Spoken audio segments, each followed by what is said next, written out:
40K timeline video? What's the timeline video? Hold up.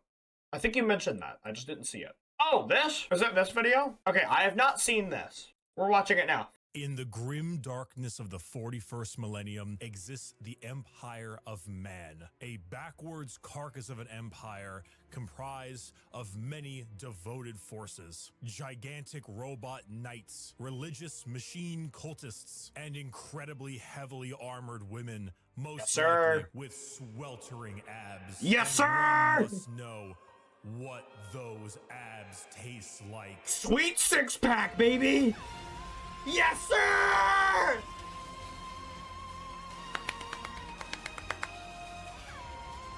Yes, sir! Drink gamer subs. My gamer subs flavor is here. Sweet six-pack. The second I heard about this, I pre-ordered. Refreshing cherry pineapple blend. Play the sound. Do not clap after that. Yes, my Bricky's official gamer. I'm not skipping the ad, Bricky. Sweet six-pack, not only in regular energy mode, but also in caffeine-free. The cherry pineapple. I haven't had the caffeine-free. Kind of flavor that just smacks you in the face. Cherry pineapple is one of my favorite combos. And it's one of those things where you sip it and you go, not bad. And next thing you know, you are having your fourth refill the same day. And it is available now. Link. Yes, sir! Sweet six-pack is good. I haven't reordered a tub in a while, though. Not just for this, but for everything you buy. And I'm not dumb. If you buy any of these tubs, regular, caffeine-free of my sweet six-pack flavor, you will get a Muscle Girl 32 I have that. shaker. I did this pre-order. I got that jug. I have it in my kitchen. A couple thousand of those shakers. So get it while supplies. Well, it's not my kitchen, but, you know, it's in the kitchen. But I told everyone, like, once you find out the flavor, you'll be like, yeah, that tracks. And damn straight does it track. Sweet six-pack available now. Code Bricky, link in. Yes, sir! Yes, sir! I bought that shit immediately when it went live. The age of knowledge and enlightenment has ended. The age of darkness has begun.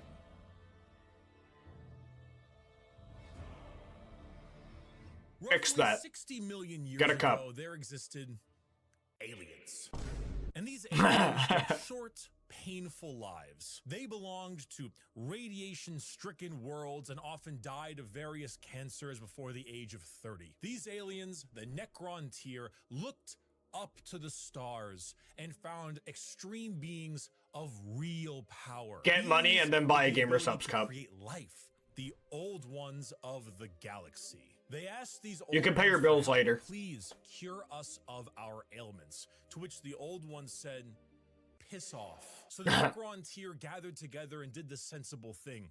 They declared war upon these old beings and were promptly beaten into the dirt back to their short, painful lives. In the world of Warhammer, there is a hell. This hell is not like you and I know it. It's more of an afterlife, a place where dead souls end up. This place has many names: the Empyrean, the Sea of Souls, the Immaterium, and the Ether. But mostly, we just call it the Warp.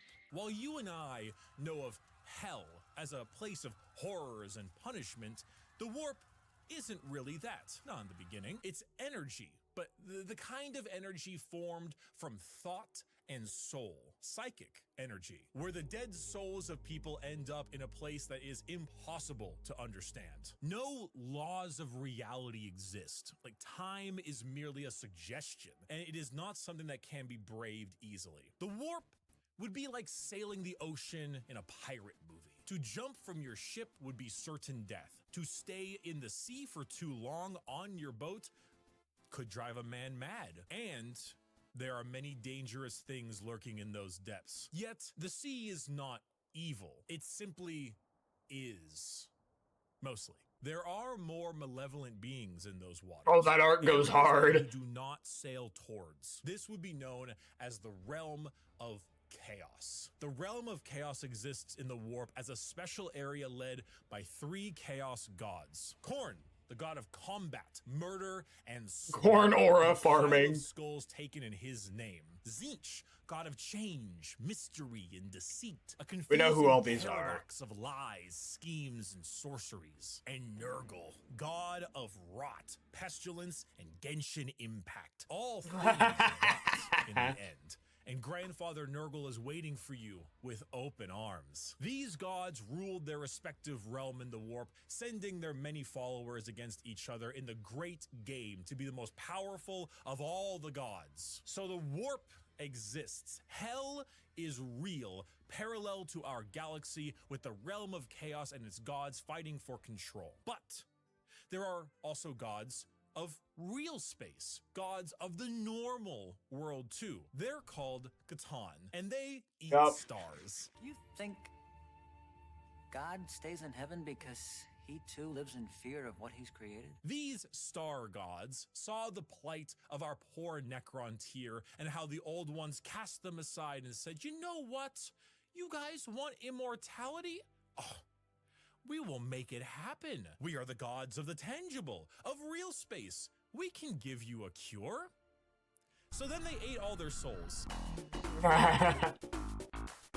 and turned them into robotic automaton, feasting on their souls and leaving a hollow shell of an intelligence left that is technically immortal. With the Necron power moment of an entire species' souls, they turned their new robotic slaves on the old ones and hunted them to extinction. The Necrontyr, now the soulless, undying Necrons, got their wish at the price of their souls. They're so cool. Count the number of kind gods on an amputated hand. With time, the selfish star gods turned on each other, fighting one another for more chances at glory and power. With this, the leader of the Necrons, Zarek, the Silent King, the man who doomed his species when he accepted this deal, waited, planned, bide his time until he seized the perfect moment and turned his legions of undead citizens against the star gods. Gods cannot be killed, but they can be broken. So Zarek broke the star gods into thousands of pieces and locked them away in vaults, taking their free will away as they did to them, and sealed them away as basically Pokemon Zara the to be EB used King. as weapons in the future. It's Pikachu! It's the Void Dragon. Zarek then, with his perfect memory, exiled himself from The Void his Dragon! sins, crying out to the darkness between galaxies to atone for what he had done. This entire situation, the genocide of the Old Ones and the rebellion of Zarek, will go down in history as the War in Heaven. It is the most brutal war the galaxy has ever seen and ever will see. This was a conflict that took an entire galaxy-spanning species and pitted them against gods that ate stars. The Necrons, rather crippled from, you know, the War in Heaven, decide to go to sleep in gigantic tomb worlds on various planets until the upstart species of the galaxy died out. And so turns out, when you have a war that lasts tens, hundreds of thousands of years and involves the genociding of multiple species, the old ones of the galaxy, and the consumption of souls from an entire race, the warp gets a little wacky. You know, if you had a kiddie pool and it was nice and calm, Corn is over there splashing about, so you don't really go in that direction. Nurgle has explosive diarrhea, so you don't really go in that direction either. But you can still kind of get in the pool. The pool's still fine. Turns out, when you add a couple trillion souls to that kiddie pool, it'll make the waves a little more turbulent. And turns out, a lot of them like to pick a side, Nurgle, Tzeentch, or Corn. So the once calmer warp, the once relaxing kiddie pool, has now been bloated. 1,000,000 years of war will certainly make Corn, god of murder and slaughter, more powerful. 1,000,000 years of war will probably make Tzeentch, god of deception and change, a little more powerful. Yeah. Good God, 1,000,000 years of war will make Nurgle. Nurgle would god of absolutely decay, pee in the just pool. the tiniest bit Absolutely. more powerful. Now, entering that kiddie pool is no longer fun, it's dangerous. The warp is now a problem. Hell is resembling hell a lot closer to what we imagined it originally. The Sea of Souls and the Realm of Chaos are now intertwined. So who else to brave the galaxy than a species that won't need to Don't put Isha in the pool. Don't put Isha in the pool. Let's go! Yeah! Eldar are space My elves. ghost! They have a lot of the traits that you probably think of when you think of elves. Tall, slender, pointy ears, bit more androgynous looking, no matter what DeviantArt will tell you, and a bit stronger on the emotional side. The old ones, as Yeah. I mentioned, could create life. And when they were getting, you know, absolutely bodied by the Catan and the Necrons, they made some new races to try to help them. One of them was the Eldar. It didn't save them, but they're here now anyway. Oh, and also the Orcs, but they're busy right now. I forgot the orcs were just made by the old ones. The Eldar are a particularly psychically powerful race, so they were really adept at being able to handle the Damn, that art's so turbulent good. warp of chaos and good at killing Necrons, hence why they went to sleep. Being psychically gifted is basically like being a wizard, but you get your wizard powers from hell. This is called being a psyker. And basically, if you want to do cool wizard shit like lightning from your hands or reading someone's mind, you can do that, but you siphon the energy to do that from the warp. Yep. Luckily, the Eldar are very good at handling this without too many negative effects because, you know, summoning power from the Sea of Souls with the new Chaos friends can be a bit of an issue. But Eldar are pretty good at it. And you see, what's really cool and also awful about Warhammer is that most developed species travel long, faster than light distances by going through that warp. They create a tear in reality to unreality and move through it. Faster than light travel? Cringe. We go through hell itself to deliver your packages. For those of you who play Minecraft, you know how the nether is like a pocket dimension? So moving 10 spaces in the nether is actually moving something like 1,000 in the real world. That's basically what warp travel is. Just much like in the nether, there are a lot of things that want to kill you. The Eldar found a way to do so in between realities. Yep. Not regular reality, not the warp, something else. A purgatory of sorts, a fabricated psychic realm that allowed them to travel without fearing the negative effects of the warp. The Eldar were the perfect fit for the new galaxy, and they took it with open Oh, Ivrain! arms I and see her! gleams. She's real! The empire of the Eldar spread everywhere, and it spread all the way until now, the 21st century. That's right, while you are watching NPC streams on TikTok, Need more the bullets! space Need more elves were bullets! ruling the galaxy, and they did so for quite a long period of time.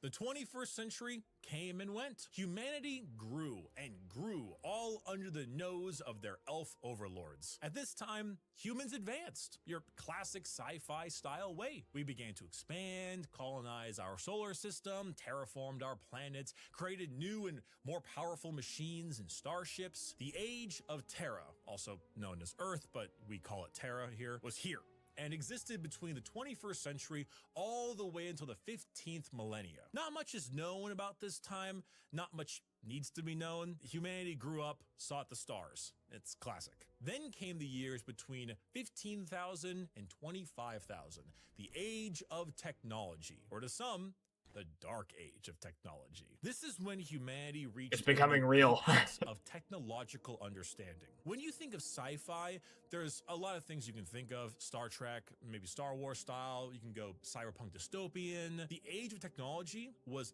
deep sci-fi, like a scientific prowess that fringed on magic. This is also when the first ever psychers began showing up in humanity. Individuals with the genetic mutation to be able to access the warp and then, because of that, travel through it. Humanity was no longer constricted to their early ways of travel. With warp travel, they could go anywhere in the galaxy. They equipped ships with gigantic AI machines, with everything you would ever need to know about mankind, and sent them out on colony ships to expand their influence across the galaxy. This was truly the golden age of humanity. And with every golden age, there is a while the new human upstarts in the galaxy were reaching new levels of technology and prowess, the Eldar were engaging in debauchery! What happens when a species has everything? You can produce unlimited food out of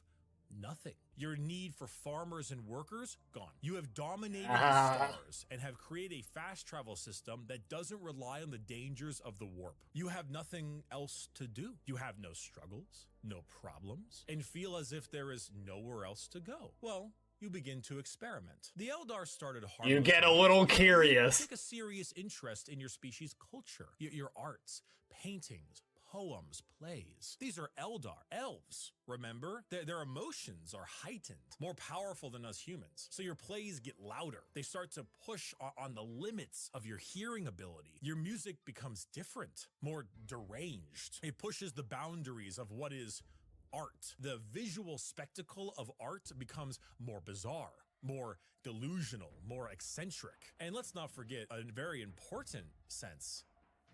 Touch. Pornography is one thing. Brothels is another. What if they all mixed? What if your brothels were part of your art and music? And what if those became more deranged? The boundaries of debauchery were not just met, but shattered. Next thing you know, murder is commonplace and often mixed with the art, music, and sex. Pain is a common byproduct of entertainment. Whatever sensation you can have must be increased, must be enhanced, must be taken to the limits. The Eldar Empire slipped into a nightmarish realm of debauchery and excess, with the worst of it taking place in a city in the Webway, a black market for these kinds of heinous acts known as Kamara. Some Eldar saw the writing on the wall, saw what was happening to their species and how And far left. they had slipped. So they boarded continent-sized Yes, starships called that's craft Eldari! worlds and left their empire, seeking a more enlightened, calmer existence among their peers. Some, those in Kamara, Eldari, my pushed to goat. even greater heights, relishing the pain and torment they inflicted on those around them. All during this, the warp, the yin to the yang of the world, was fed by these emotions, by the psychic power of the Eldar, by the souls taken in these depraved acts on a galactic scale. And just like that, Eldar ended. Slanesh, the fourth chaos god, was birthed into existence and consumed the souls of 90% of the Eldar population. Those that fled were spared the worst of it, and those in the Webway and Kamara were able to stave off the pull of Slanesh so long as they continued to commit horrid acts of torture and violence. But for the majority of the Eldar, their empire died with Slanesh's birth. The new fourth chaos god, she who thirsts, the god of unspeakable excess of pleasure, pain, hedonism, and perfection, had been born. With the fall of the Eldar Empire came the ruin of humanity. Slanesh's birth sent storms in the warp across the galaxy, making travel between star systems impossible. Coupled with a huge classic AI rebellion, as a staple in these sci-fi settings, humanity began to suffer the age of strife. Now, planets that relied on intergalactic travel were completely cut off. Long-range messages... It's okay. normally I'll just sent save the to warp VOD and were censor it. snuffed out. If you were a planet that was great at mining stuff, but couldn't get food, well, you know that movie about the rugby players in the mountains? Oh, and because of these insane warp storms and fluctuations, psychers began to appear among the human population a bit more often. Now, this initially had them hunted down as witches, because Castlevania mentioned in this setting, but some deemed it right to protect them. Unfortunately for those people, psychers, because they open a gateway to the warp, don't really know how to I think use that's their fair, powers yeah. well, and they kind of attract demons, who then force their way through the psyker as a conduit of sorts and begin to slaughter the population of your planet. The Age of Strife was a catastrophic period of time for humanity and set back their progress tenfold over the not one, not two, but 5,000 year period. During this time, the age of humanity that we know began to form. Worlds equipped with large mechs for agriculture began to equip them with weapons to defend from alien and demonic invaders. Over 5,000 years, this became a custom and tradition, dubbing them as night worlds, a feudal society of honor-bound knights in gigantic robots that uphold the chivalric code to defend their worlds and honor. A group of individuals on Mars, after radioactively bombing their planet to become inhospitable to human life, ran their entire lives underground on the few life support systems keeping them alive. Those technicians who could work on the machines and keep them operational were revered, and over 5,000 years went from skilled members of society to full-blown priests. The cult mechanicus, or tech priests of Mars, formed in the ashes of the Red Planet with a religious fervor and doctrine on the cult of the machine god. And on Earth, or Terra, techno-barbarian tribes waged war across the planet in a Mad Max style of blood and gore, until finally, a mysterious man who lived in the shadows of Terra for millennia finally revealed himself to the populace. His name was the Emperor of Mankind. The Emperor of Mankind. Yeah. Where did he come from? I don't know. Why is he 10 feet tall and the most powerful psyker of all of mankind? I don't know. Why is he basically immortal? I don't know. Where'd Cotton Eye Joe go? Who knows? But he's here, and he isn't happy with all of you ripping up Terra. So he began the I know the game. Yeah, yeah. He and a very early version of the famous Space Marines, the Thunder Warriors, reunited Terra under a single banner. I'm so glad the Emperor moved on from Thunder Warriors. They look so ass. The fucking dirt. This is where we get the Imperium of Man, also known as the Imperium. The new faction headed by the Emperor of Mankind, with a treaty signed with the cult Mechanicus on Mars to spread out and reunite humanity after the catastrophic Age of Strife. But first, the Emperor is going to need some smaller versions of himself. 20 of them, 18 of them, I meant, gene-crafted sons of the strongest human to ever live. All of them possess unparalleled strategic power, intelligence, formidable strength and size, a real powerful force to unite humanity and stop the chaos of the current galaxy. I think I know Mandalore. I've seen some videos. The image of that guy, it's like throwing the baby like a basketball. That's not what happened. The Chaos Gods intervened and grabbed the 18 Primarch gestation pods and yeeted them across the galaxy at a whim, everywhere they could possibly go. A galactic game of keep away. So the Emperor had to get them back. So begins the Great Crusade, a crusade across the stars to reunite not just humanity, but the Emperor with his fallen sons. The first to be found was Horus,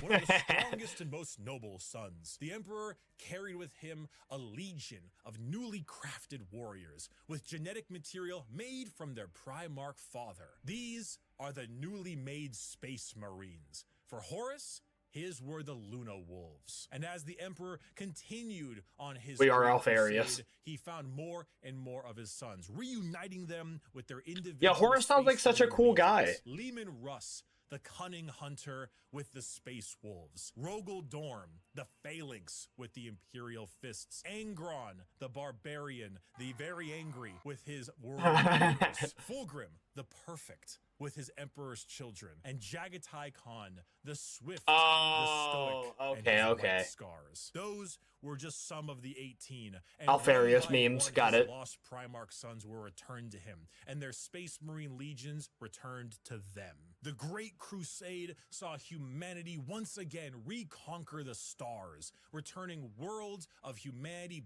back to the Imperium and killing any and all who stood against their noble crusade. But in the years of the 31st millennia, treachery would break this all apart. We don't know what we did.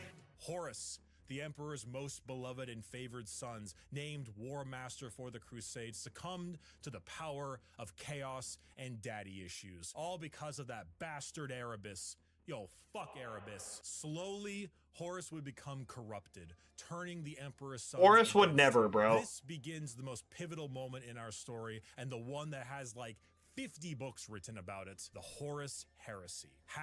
9 of the 18 Primarchs turned against the Emperor, and the following years were a bloody battle for the throne of Terra. The Emperor originally was working on a special webway project, just like the Eldar, to make faster-than-light travel significantly easier and safer. Really improve humanity to allow them to conquer the stars without the risk of the warp. Well, this big red idiot named Magnus kind of put a hole into that.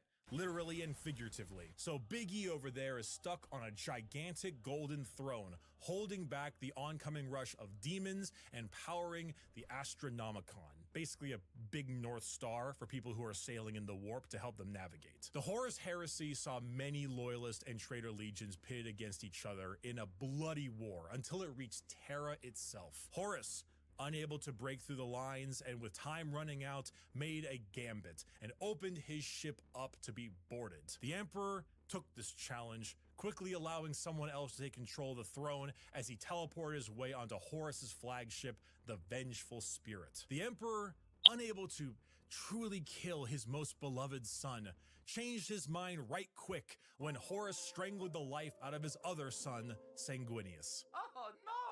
I'm sure you've seen this image at some point. The Emperor then said, "I'm not gonna sugarcoat it," and proceeded to psychically blast Horus into complete— You've defeated me. You're the Warhammer 40,000. His soul. Horribly wounded from this duel, the Emperor is returned to the Golden Throne in order to keep the demons at bay and power the Astronomicon, because without it, humanity would be flying blind. There he sits, slowly dying from his wounds and the strain of powering the Golden Throne. The only thing keeping him alive The is feeding TTS. upon the souls of 1,000 psychers Oh, every fair enough. single day. This Day! was 10,000 years ago. We are now in the 41st millennium, modern day. Warhammer 40,000. Yeah! Yeah! The Emperor remains on his throne. The Imperium is a rotting carcass of an empire, a fascist, xenophobic cult that worships the Emperor as a deity despite him never wanting to be seen as a god. Over the span of 1 million worlds, the ecclesiarchy, the church of the Emperor, is spread throughout. Inquisitors with unparalleled power root out any sign of heresy or lack of devotion to their god Emperor. The other half of the traitor legions move about as Chaos Space Marines, raiding and pillaging the Imperium, while the loyalist half does their best to keep the Empire alive. All throughout this, they must endure Orc invasions, Eldar trickery, the reawakening of the Necron race, and the Great Devourer, the newest tyrannid threat from the darkness between galaxies that has arrived to feast on their worlds. The theme of Warhammer 40,000 is regression and intolerance. Every major faction in Warhammer has had an empire that spanned the galaxy only to be crushed back to a hollow shell of what they once were due to their own failings. Culture, the arts, personal freedom, religious tolerance, the simple possibility that alien life might not want to kill us is considered heretical and is often met with a pistol to the head. There is no time for these things. All there is time for is worship of the God Emperor and 1,000,000 wars to be fought. To be a human in the 41st millennia is 99% of the time to live a horrible existence. To be one of trillions of other humans across 1,000,000 worlds throughout the galaxy. A galaxy where AI is outlawed, so humans are repurposed and lobotomized to become slaves. A place where lack of devotion is met with death. And if you even have devotion, there is a good chance the threats to the galaxy, chaos, and aliens will kill you anyway. Warhammer is a world where you revel in being bad. There are protagonists, there are antagonists, but every faction is some shade Oh, of Cal mentioned. because playing the bad guys is always more fun. And my friend, you have a selection. So Yes, pick up sir. your las gun soldier, you and the other 3 million men and women in this single deployment on this single world in this single battle will now show them the might of the God Emperor. That weapon in your hands has killed 99% of the alien populations in this galaxy. Unfortunately for you, soldier, you're fighting the final 1%. May the Emperor be with us. Glory to the first man to die, for in the grim darkness of the far future, there is only war. That's crazy. This entire video was a shill for Imperial Guard. Damn, that was cool. Really, really cool.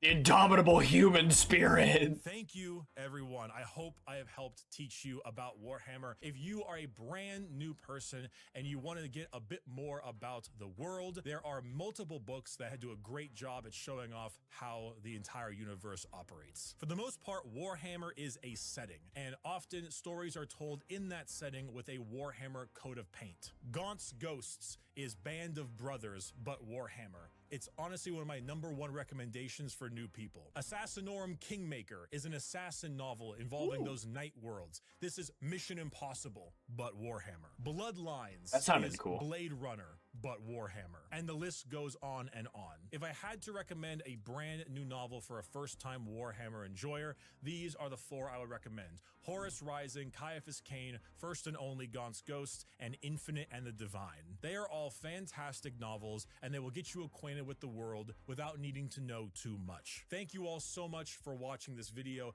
Get yourself a Gamer Subs flavor. Yes, Enjoy the new sir! sweet 6-pack. And if you're curious and you want, just a little lord, you can find him in the description as well on my merchandise store, orchid8.com. Thank you for watching, and may the God Emperor be with us. Come on.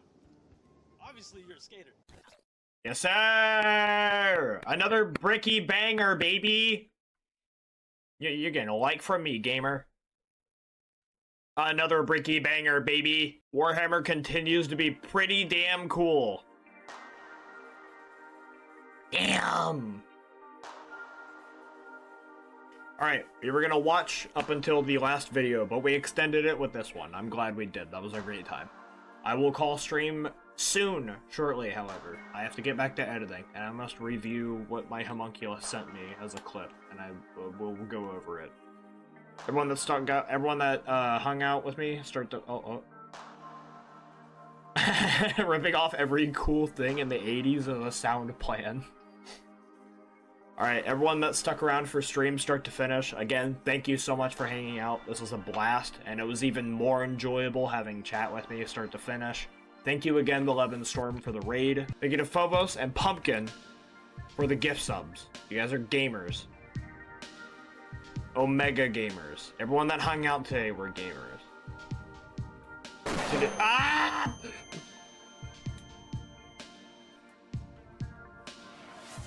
Phobos! Stop! The hype train ended hours ago. The Night Lord shriek again.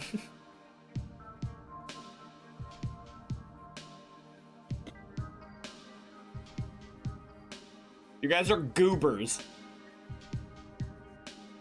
I hella appreciate it. Thank you. Genuinely, thank you. Today's stream was a great time. I had a great time, and I'm very happy all of you joined me on it. Tomorrow's stream is likely, if plans are still going, it's gonna be a collab stream with Levin Storm. So I hope you look forward to that as much as I do, and then I'll plan something for Friday. We shall see. Everyone have a good night. Thank you for hanging out with me. I will talk to you later. Have a good night. Bye-bye.